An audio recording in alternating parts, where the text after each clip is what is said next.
नमस्कार, आप देख रहे हैं महासंग्राम 2024 में हुआ आपके साथ अमित गर्ग शुक्ला। केंद्रीय गृह मंत्री अमित शाह की आज नोएडा में रैली होने वाली है।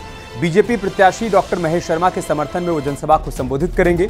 सेक्टर 33 स्थित शिवालिक पार्क में शाम 6 बजे से 7:30 बजे तक अमित शाह हुंकार भरेंगे। इस रैली में बीजेपी उम्मीदवार महेश शर्मा और 5 विधानसभा क्षेत्र के विधायक मौजूद रहेंगे।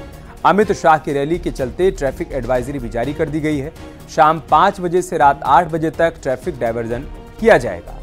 तो तैयारियां मुकम्मल हो चुकी हैं, इंतजार किया जा रहा है गृह मंत्री अमित शाह के आने का। देर शाम आज वो नोएडा में प्रत्याशी महेश शर्मा के लिए चुनाव प्रचार करते हुए नजर आएंगे। महेश शर्मा जो कि तीसरी बार जीत की उम्मीद के साथ चुनावी मैदान में उतरे हैं। साल 2014 में उन्होंने गौतम बुद्ध नगर में कमल खिलाया। 2019 के लोकसभा चुनाव में एक बार फिर से उन्होंने कमल खिलाया और तीसरी बार पार्टी ने उन पर भरोसा जताते हुए चुनावी मैदान में उतारा है और आज उन्हीं के लिए चुनाव प्रचार करने के लिए पहुंचेंगे गृह मंत्री अमित शाह। खास बात यह है कि 5 विधानसभा क्षेत्र के विधायक भी मौजूद रहेंगे। हजारों कार्यकर्ता और सपोर्टर्स के जुटने की बात भी कही जा रही है। मुख्य मुकाबला महेश शर्मा और महेंद्र नागर के बीच में यहां पर देखने को मिल रहा है। इंडी गठबंधन की तरफ से महेंद्र नागर चुनावी मैदान में है, तो महेश शर्मा पर पार्टी ने एक बार फिर से भरोसा जताया और उनको चुनावी मैदान में उतारा है। शहरी और ग्रामीण इलाके में अलग अलग चुनावी मुद्दे यहां पर देखने को मिल रहे हैं। नोएडा, ग्रेटर नोएडा के अलग अलग चुनावी मुद्दे हैं। जेवर, सिकंदराबाद, खुर्जा में अलग मुद्दे देखने को मिल रहे हैं। शहरी क्षेत्र में बिल्डर से फ्लैट पोजीशन का एक मुद्दा है। मकानों के रजिस्ट्री का भी एक प्रमुख मुद्दा है। ग्रामीण इलाकों में जमीन अधिग्रहण और विकास का मुद्दा है। शहरी और ग्रामीण इलाकों में अलग अलग चुनावी मुद्दे देखने को मिल रहे हैं और देखना होगा कि आज चुनावी मंच से किन किन मुद्दों का जिक्र होता है, किन उपलब्धियों का जिक्र होता है, किन वादों, किन दावों का जिक्र होता है जब गृह मंत्री अमित शाह यहां पर पहुंचते हैं। यहां महेश शर्मा भी बीते 10 बरस की उपलब्धियों का जिक्र करेंगे कि एक सांसद के तौर पर उन्होंने नोएडा, ग्रेटर नोएडा और गौतम बुद्ध नगर के तमाम इलाकों में क्या काम किया है, वो बताने की कोशिश उनकी तरफ से होगी। गृह मंत्री अमित शाह डबल इंजन की सरकार की उपलब्धियों का जिक्र करेंगे, बताएंगे 2014 के बाद देश में किस तरीके से बदलाव आया है, कैसे अयोध्या में दिव्य और भव्य राम मंदिर बनकर तैयार हुआ, कैसे जम्मू कश्मीर से धारा 370 को हटाया गया। ऐसी तमाम उपलब्धियों का जिक्र आज इस मंच से होने वाला है। हमारे सहयोगी हिमांशु इस वक्त हमारे साथ लाइव जुड़ चुके हैं, जो कि इस जनसभा पर लगातार नजर बनाए हुए हैं। कल जब वहां पर तैयारियां की जा रही थी तब भी वहां पर मौजूद थे और आज जब वहां पर हलचल बढ़ रही है, बीजेपी के सपोर्टर्स पहुंच रहे हैं, तब भी हिमांशु वहां पर मौजूद हैं। हिमांशु, कैसी तस्वीर आप देख पा रहे हैं, कैसी तैयारियां वहां पर हैं, कैसी हलचल है, कौन कौन से चेहरे आपको मंच पर नजर आ रहे हैं अमित शाह के आने से पहले?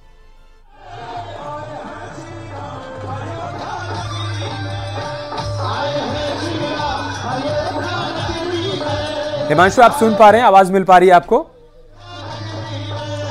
जी। हाँ, मेरा सवाल यही हिमांशु कि अभी कैसी तैयारियां वहां पर आप देख पा रहे हैं, क्या अपडेट है वहां से? बिल्कुल, देखिए आपको तस्वीरें दिखाएंगे। मंच सज चुका है।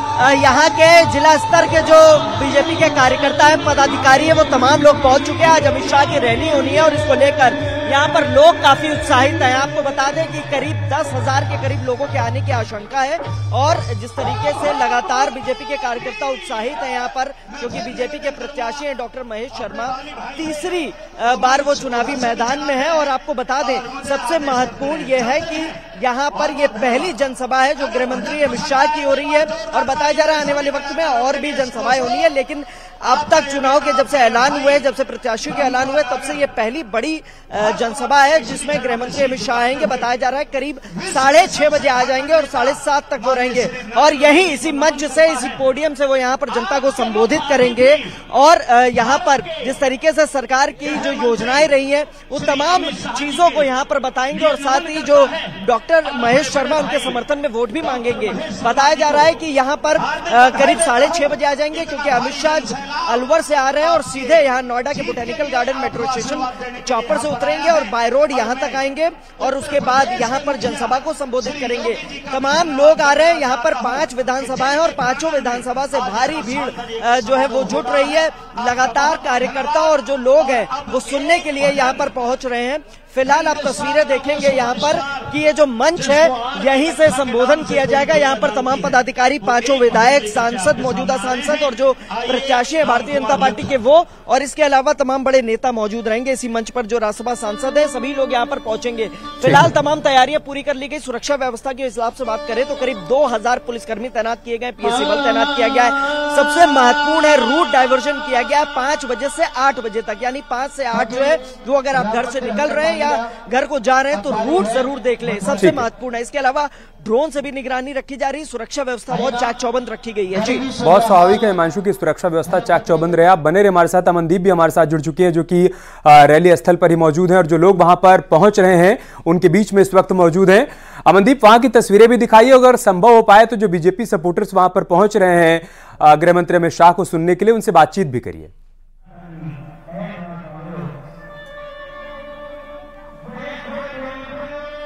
बिल्कुल अमित, मैं लोगों से बातचीत करने की कोशिश करूंगी और साथ ही उनसे जानने की कोशिश करेंगे कि आखिर उनके क्या कुछ मुद्दे रहने वाले हैं जिन मुद्दों पर वो इस बार वोट कास्ट करने वाले हैं। हालांकि मेरे यहाँ पर कुछ महिलाओं से भी बातचीत हुई है, उन्होंने कहा कि पहले के मुकाबले काफी ज्यादा सुरक्षित महसूस करते हैं और अगर बात करें युवाओं की तो वो भी काफी ज्यादा संतुष्ट योगी और मोदी सरकार से नजर आ रहे हैं। आप लोग किस मुद्दे पर इस बार वोट कास्ट करने वाले, क्या कुछ मुद्दे रहेंगे? वोट कास्ट किन मुद्दों पर करेंगे, क्या मुद्दे रहेंगे आपके? वोट कास्ट के कोई मुद्दे नहीं है। जो हमारा उद्देश्य है प्रधानमंत्री जी को तीसरी बार प्रधानमंत्री बनाने का उद्देश्य है और कोई वोट कास्ट कुछ नहीं है इसमें। जो प्रधानमंत्री जी ने कार्य करे हैं, जनता के सम्मुख है। विकास का मुद्दा बीजेपी इस बार उठा रही है, तो कितना विकास आप इस सीट पर देखते हैं? क्या कितना विकास आप इस सीट पर देखते हैं? बहुत, सबसे ज्यादा विकास इस सीट पे हुआ है। तो क्या आप लोग जो डॉक्टर महेश शर्मा यहाँ से 10 साल से सांसद भी हैं, उनके कामकाज से आप लोग खुश हैं? हम डॉक्टर साहब के काम से संतुष्ट हैं और हमारा वोट जाएगा मथुरा के लिए। काशी बन गया हमारा, राम अयोध्या बन गया, हमारा वोट है सिर्फ मथुरा के लिए। इस बार मथुरा की बारी है और मथुरा जब तक नहीं बनेगा तब तक हम महाराज जी को और माननीय मोदी जी को सत्ता से जाने नहीं देंगे, बार बार वोट करते रहेंगे। कितना संतुष्ट है आप लोग यहाँ पर डॉक्टर जी के कार्यकाल से? 99% संतुष्ट है, 110% संतुष्ट है। आप भी वोट कास्ट करेंगे इस बार? क्या मुद्दे रहेंगे? क्या मुद्दे रहेंगे वोट कास्ट के? किन मुद्दों पर वोट देंगे इस बार? यही जी, मोदी अच्छे काम कर रहे हैं, विकास कर रहे हैं। यहाँ के जो सांसद के कार्यकाल है उनसे संतुष्ट है? हाँ जी, बिल्कुल संतुष्ट है। उन्होंने डॉक्टर महेश शर्मा जिंदाबाद। यहाँ पर देखिए लोग बीजेपी के रंग में रंगे हुए नजर आ रहे हैं। जरा देखिए यहाँ पर देखिए, जरा टी शर्ट दिखाइए, आपकी टी शर्ट दिखाइए। ये जो मौजूदा सांसद है उनका यहाँ पर आप देखिए प्रिंट है, फोटो। इसके अलावा यहाँ पर महेश शर्मा को आप देख सकते हैं, प्रधानमंत्री नरेंद्र मोदी को भी आप देख सकते हैं। बीजेपी के रंग में रंगे हुए आप लोग नजर आ रहे हैं, बीजेपी के रंग में रंगे हुए नजर आ रहे हैं। बीजेपी के देश ने पूरा संसार रंग गया है, पूरा देश रंग गया। अगर हम रंगे तो कौन सी बड़ी बात हो? आपने भी वही टी शर्ट पहनी हुई है, खुश है डॉक्टर साहब? हम भी सोशल मीडिया, हम भी मोदी जी के हाथ मजबूत करना चाहते हैं। उन मोदी जी को जिन्होंने घर घर शौचालय, घर घर पानी, घर घर गैस, महिलाओं का इतना काम किया है, शायद इस 70 साल में किसी भी गवर्नमेंट ने किया हो। बहुत मुश्किल से मोदी जी ने, योगी जी ने और अमित शाह जी ने मिलकर भारतवर्ष को एक मजबूत देश बनाया है। विकास के मुद्दे पर वोट मांग रहे, कितना विकास आप देखते हैं? देखिए, जो हमारे पिछले 10 वर्ष में जो कार्यकाल हुए हैं, राइट, उसमें बेस बनाए डेवलपमेंट का। अब जो आगे होने वाला है वो देश को एक विकसित राष्ट्र की तरफ 2047 तक जो हमें ले जाना है, ये उसी कड़ी में आगे हमारे बुलेट ट्रेन हो गया, या हमारे रेलवे का इलेक्ट्रिफिकेशन हो गया, या आधुनिकीकरण हो गया, या डिजिटल इंडिया का मूवमेंट हो गया, ये सभी आगे हमारे देश को आगे ले जाएंगे। ठीक है अमन, लोग ये मानते हैं कि 10 बरस में बहुत काम हुआ है और उस काम को और आगे बढ़ाना है और इसलिए एक बार फिर से मोदी जी को जिताना है। हिमांशु के पास चलते हैं। हिमांशु, अगर संभव हो पाए तो आप भी कुछ लोगों से बातचीत करिए, उनका रिएक्शन लीजिए। और जैसा मनदीप लोगों से बातचीत कर रहे हैं और लोग ये कह रहे हैं कि देखिए लॉ एंड ऑर्डर एक बहुत बड़ा मसला है और योगी जी के आने के बाद उत्तर प्रदेश में कानून व्यवस्था में जो बदलाव आया है, वोटर्स के दिमाग में वो बात भी है।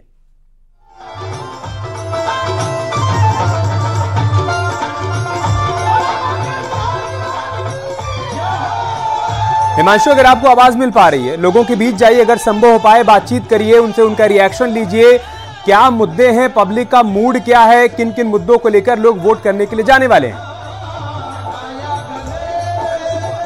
बिल्कुल, देखिए अमित, आपको बता दें इस समय मीडिया गैलरी में मौजूद है और यहाँ पे जो है वो क्योंकि एंट्री मीडिया गैलरी में ही है, इसके अलावा मैं जा नहीं सकता हूँ, लेकिन कुछ लोगों से बात करने की कोशिश करते हैं और बात करने की कोशिश करते हैं, उनसे जानते हैं उनका क्या कहना है। भाऊ जी, इस बार चुनाव किन मुद्दों पर हो रहा है? मोदी जी को इस बार 400 मतों के पार से जिताना है। मेन मुद्दा ये है, इस बार 400 पार, पुनः मोदी सरकार। इस बार यहाँ पर चुनाव जो है किन मुद्दों पर है, किसको देखकर आप लोग वोट कर रहे हैं? सिर्फ और सिर्फ हिंदुत्व को, मोदी जी को। आप क्या कहना चाहेंगे? बहुत अच्छी पोजीशन है और भारी मतों से शर्मा जी चुनाव जीतेंगे। इस बार मुद्दे हावी हैं यहाँ पर, मुद्दे हावी नहीं है। ठीक है, मुद्दे कोई खास मुद्दे नहीं है। तो ज्यादातर लोगों का यही मानना है कि एक बार फिर से महेश शर्मा गौतम बुद्ध नगर में कमल खिलाएंगे और जैसा बीजेपी का दावा है कि अब की बार हम 400 पार जा रहे हैं, तो लोगों का यह कहना है कि हाँ बिल्कुल सही बात है, हम बीजेपी को सपोर्ट कर रहे हैं और आगे भी करते रहेंगे। बहुत शुक्रिया आप दोनों का हमारे साथ जुड़ने के लिए और जानकारी हम तक पहुंचाने के लिए। आगे बढ़ते हैं। लोकसभा चुनाव को लेकर सीएम योगी आदित्यनाथ इन दिनों चुनावी रैलियों में व्यस्त हैं। आज मुरादाबाद में सीएम योगी ने आलमपुर गावड़ी में जनसभा को संबोधित किया। बीजेपी प्रत्याशी कुंवर सर्वेश्वर सिंह के समर्थन में सीएम योगी ने प्रचार किया। सीएम योगी ने अपने संबोधन में विपक्ष पर जमकर हमला बोला। उन्होंने कहा कि यूपी में अब न कर्फ्यू है, न दंगा है, अब सब चंगा है। बीजेपी शासनकाल में सभी को सुरक्षा का माहौल दिया गया, जबकि एसपी, बीएसपी और कांग्रेस के राज में अपराधियों को सरकार का संरक्षण प्राप्त रहता था।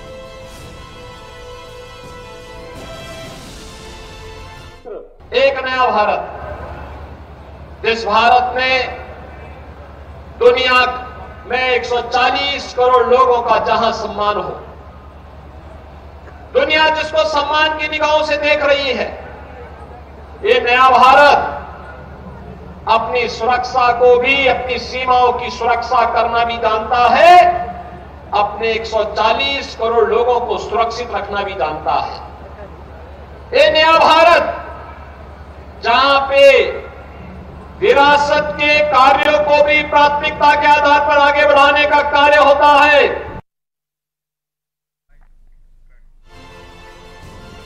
इसके अलावा सीएम योगी ने उत्तराखंड के हल्द्वानी में भी विशाल जनसभा को संबोधित किया। चुनावी जनसभा के दौरान मुख्यमंत्री योगी ने एक बार फिर से कांग्रेस पर ताबड़तोड़ वार किए। सीएम योगी ने बताया कि बीजेपी समस्या के समाधान में यकीन रखती है, लेकिन कांग्रेस समस्या पैदा करना जानती है। यूपी के मुख्यमंत्री योगी आदित्यनाथ इस दौरान कांग्रेस पर हमलावर दिखे। मंच पर उत्तराखंड के मुख्यमंत्री पुष्कर सिंह धामी भी मौजूद थे।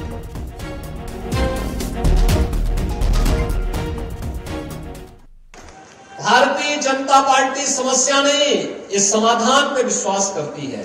और बहनों भाइयों, हम दोनों ने मिलकर के सारी की सारी समस्याओं का समाधान कर दिया। इस समस्या का नाम तो कांग्रेस है,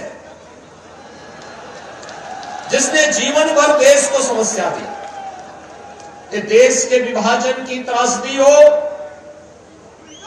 आतंकवाद की समस्या हो, नक्सलवाद की समस्या हो, जातिवाद की समस्या हो, भ्रष्टाचार की समस्या हो, अलगाववाद की समस्या हो, ये सभी समस्याएं कांग्रेस की देन है।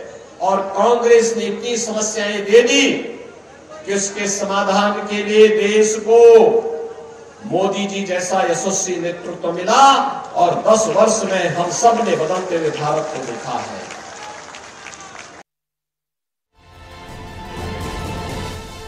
क्या रुक रहे छोटे से ब्रेक के लिए, जल्द लौटेंगे कुछ और खबरों के साथ।